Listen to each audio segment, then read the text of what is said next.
Every year, Belize loses thousands of acres of forest to wildfires.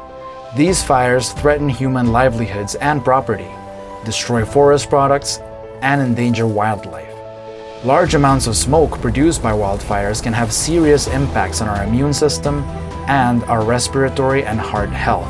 However, fires that are well planned and controlled can be beneficial to ecosystems and agriculture, while protecting human health and property by reducing the buildup of high-risk fuels, such as tall dry grass and dead trees. Ultimately, this can reduce the risk of wildfires. If you engage in the use of fire, please do so responsibly. You should always have a plan and a backup plan to avoid starting a wildfire. This includes monitoring weather patterns to avoid burning on very hot, dry, and/or windy days. Be a good neighbor by informing persons in your community that you are planning to burn. Have the right tools, enough water and manpower to control the fire. Also, never leave a fire unattended. Always ensure that you put it out properly. Fire management training in the Central Belize area is available through your local NGO network.